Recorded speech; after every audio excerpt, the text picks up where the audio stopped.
Let me tell you a quick story first. I'm kind of awkward. A lot. I'm awkward a lot. And made a joke, I don't know, whatever. I'm awkward a lot. And things just happen to me that are just awkward. And I used to think, man, why do so many things like this happen? And I've come to the conclusion that ultimately it's just me awkward, and they find me not because awkward things happen, but because I'm awkward. Anyway, so we heard about this conference happening in Abbotsford, and it was this speaker that they had coming that I really respect. We actually have modeled some of what we do here after his ideas and thoughts and interpretation of Scripture. There's no logo up there right now, but that plus sign is an and sign actually, and it's part of the gathered and scattered concept that comes from Hugh Halter. And because we gather and we go out and we scatter, we're going to get back to that in a minute, but he was coming to Abbotsford, and so I got word that he was going to be there, and I'm looking at, there's tickets on Eventbrite, and I read the whole thing, and I can't figure out why it's $20 a person for 2 days, and I'm thinking, man, this is too good to be true. So I invited several others, and we took 4 of us out there this weekend to go to this conference, which is actually not so much a conference as much as it was a Pentecostal Assembly's retreat for all of their leaders across the Lower Mainland and beyond. And so we got there,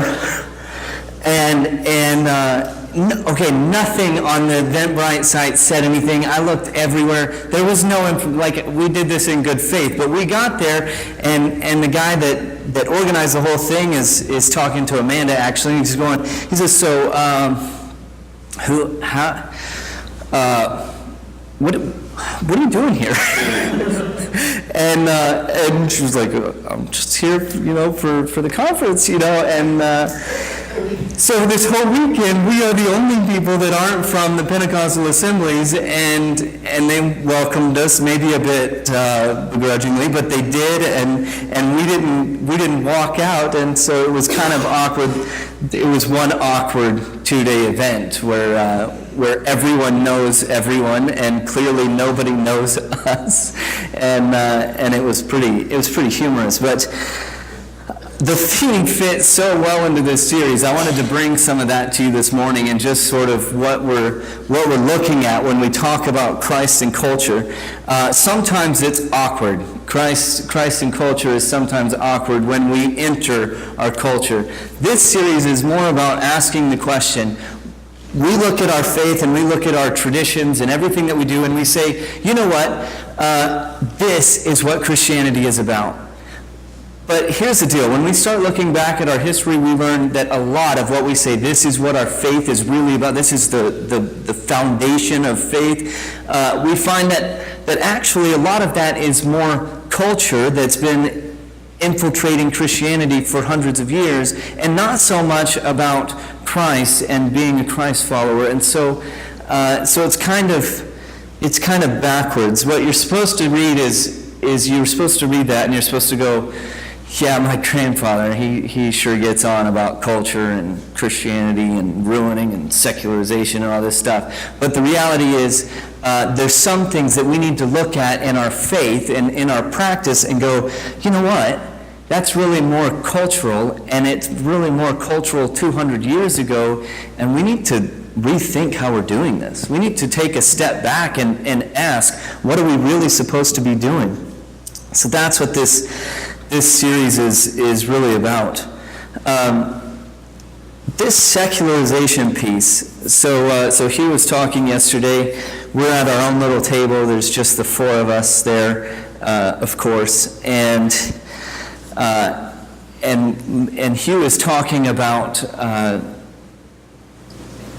the secularization around, and he's saying, you know, what's happened is that we've been working for years, probably 30, 40 years. The church has been working to to undo what's happening in our culture. Do you know what's happening in our culture, in our churches? People are leaving. That's what's happening. A lot of people are leaving. Like lots and lots of people are leaving. We have some mega churches that are growing leaps and bounds, but they're consolidating. They're not growing. We have other churches that are growing, but for the most part, we are running out of time. For the most part, we're running out of time as a church. So for 30 or 40 years, we've been asking, how do we get people in our church doors? What are we doing that needs to fix that? So we put up, this is fun, right? Okay, so we put these fancy lights up here, and we put these great graphics on the screen. Sometimes they work and sometimes they don't. We have this, phenomenal, this is not fair, but I'm going to do it anyway. We have this phenomenal worship team that leads us in worship every week, and we are constantly trying to improve everything that we do to attract people into our doors. The problem with that, okay, is that secularization, and this is what he was seeing. Secularization in the outside world is so strong and so dominating right now that we can't do enough to attract people in. It's not working. But I want to flip that over just for a minute and talk about the secularization in the church. Because what we don't recognize most of the time, what we don't recognize is that we have been secularizing ourselves for many, many years.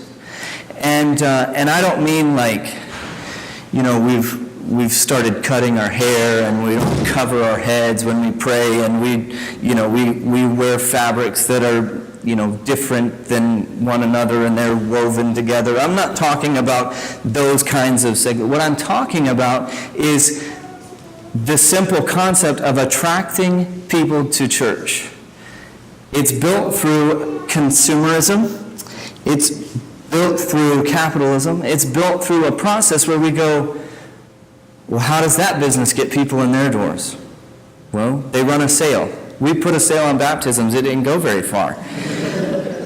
How do we get people in our doors? Well, we run a sale. We put flashy advertising out. We do everything we can to get people in our doors. The problem is that this is wholesale borrowed from our culture and not borrowed from Christ.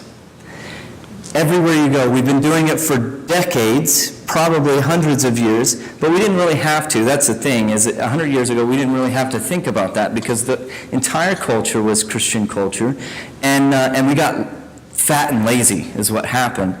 And now we're running out of money, we're running out of people, we don't know how to pass on our traditions, we don't know how to engage our culture now that it's changing, because we've been engaging ourselves for decades. This has to change, it has to stop. And I think we need to look at our faith and go, okay, momentary tangent, we need to look at our faith and go, okay, it's not just a Sunday thing. Our lives, our faith, need to be all together. We've talked about the segregation of our culture is pulling us apart, and we're inheriting that in our faith. We're just fine coming to here on Sunday morning and doing our faith church thing and going from here into work and into school and into our families and into our recreational practices and leaving that for Sunday, maybe a Monday or a Wednesday Bible study, maybe we're praying in the morning, whatever that is, we're fine segregating all of that. But that's a cultural thing. Church on Sunday is really a cultural thing. Jesus taught in the synagogues. That would have been Saturday, but he taught in synagogues, but it's what he did between the week that we read all about, right? It's the constant caring for people that we read over and over. I just want to pull out something real quick to identify what he's really doing when he goes places. And then we need to come back and go, okay, well, how is Christ and culture colliding in his story, and how is Christ and culture colliding in our story? So this is from Mark chapter 2, and it's called, the title of the section is Jesus Calls Levi, Jesus Eats with Sinners. Okay? Two big important things happening. Once again, Jesus went out beside the lake. A large crowd came to him, and he began to teach them. As he walked along, he saw Levi, son of Alphaeus, sitting at the tax collector's booth. He said, "Follow me." And Levi got up and followed him. Now, while Jesus was having dinner at Levi's house, many tax collectors and sinners were eating with him and his disciples, for there were many who followed him. When the teachers of the law, who were Pharisees, saw him eating with the sinners and tax collectors, they asked his disciples, "Why does he eat with tax collectors and sinners?" Here's what's going on in this story. The tax collectors are the worst people. They're the scum of the bottom of your shoe in this society, sandal. And they're taking advantage of people. We know all this, right? They're taking advantage of people. Basically, what happens is the leader of the region is looking for a way to collect taxes. So he offers this to few people around, and what happens when you get to collect taxes is you get to collect more than you're supposed to, and you get to keep that money. Leader looks a blind eye. He says, "Just get me what I'm supposed to have." And the tax collector, who is also part of the culture, is able to sort of do that without a lot of well, they were really despised, but without a lot of conflict. It was all about conflict management. If we can get one of your own to come in and collect the taxes, everything gets easier. But nobody liked tax collectors because of just that. They've signed on with the Roman government to collect money from their own people. They're skimming off the top, so they're stealing on top of that from their own people. And nobody liked them because they were greedy and all of this, right? So you can imagine Jesus is not supposed to call a tax collector, right? He's walking by the tax collector's booth and he says, "Levi, why don't you come with me?" Levi takes him to his home and throws this great feast. Jesus is eating a lot, right? We should take note of that. He throws this great feast, and guess who's there? The Pharisees aren't there because they're good, wholesome Pharisees. The Sadducees aren't there because they're good, wholesome Sadducees. The regular synagogue goers aren't there because nobody wants to be friends with the tax collectors. So who's there with Levi? Other tax collectors. And Jesus' disciples. So Jesus here has engaged culture in a way that the Pharisees were unwilling to do, in a way that we are often unwilling to do, and that is a way that goes into the culture. So you look at this and you should say, we have to avoid culture. But the reality is that everywhere Jesus went, he is moving into culture.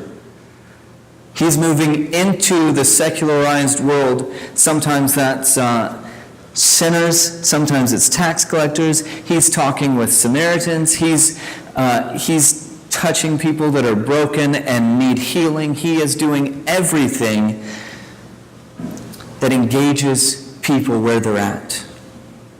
For years, we've been opening our doors and asking and putting out all our publishing material to say, "Come see what we have. Come find us. Come enjoy what we have to offer you." Jesus didn't do that once. Not once did that happen. He never invited anyone to a synagogue. He went there, but he didn't go say, "Hey, now that you know what I can do, why don't you come to the synagogue on Saturday?" That's what we like to do. We've run campaigns, we've gone door knocking, we've done everything. And what do we do there? Hey, let me tell you about Jesus, and let me show you what we have at Sunday. And this is not the model that has been happening. This is what happens when Christianity and culture collides in a negative way. We bring it all in-house and we focus internally. But Jesus was always going out. Jesus was always working with the sinners and meeting and talking with them. He's throwing the best parties because he knows how to make the best wine. He's eating at the grandest parties because he's willing to go into those places and be with those people. That's our call. That's one of the ways that we need to look at Christianity and culture and say, this is a place we need to let go of what culture has done to our church. So Hugh, took this, and what he does with this is say we need to sort of decentralize, is his word, decentralize everything. But the simple statement is, and my tradition has been teaching this for a long time, they don't really believe it, they didn't really buy into what that means, but the simple statement is,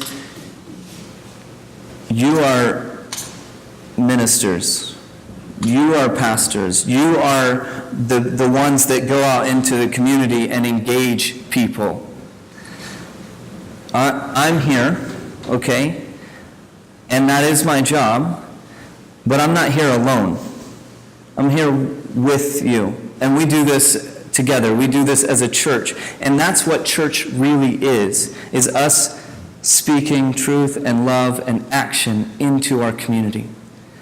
Last week we talked about homelessness, maybe a bit harshly, not being harsh to homeless people, but being harsh to how we ourselves have worked on homelessness. But this is an area where our purpose, our call, part of what we're to do is to go into the community where people don't like us to go. And I shared that Facebook post with you from Maple Ridge that said, don't go to a homelessness camp, don't feed them, don't take your kids to see,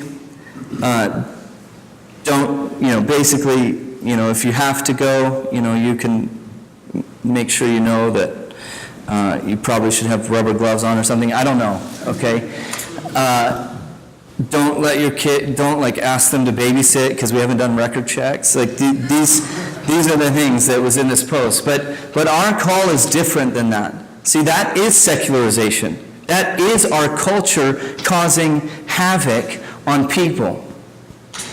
But that's what the church has been doing. We've been internalizing instead of going out. What we want from our community as people that are called by Christ is for you to be going and telling and meeting and reaching and sharing your story, listening to others' stories, so that you share stories of compassion, so that your voice is one of compassion in our community. That's the difference. And it doesn't have to be at the homeless camp. It can be everywhere you can go. It can be in your family. It can be with people that you know in your neighborhood in need. It could be people in your neighborhood that you don't know in need.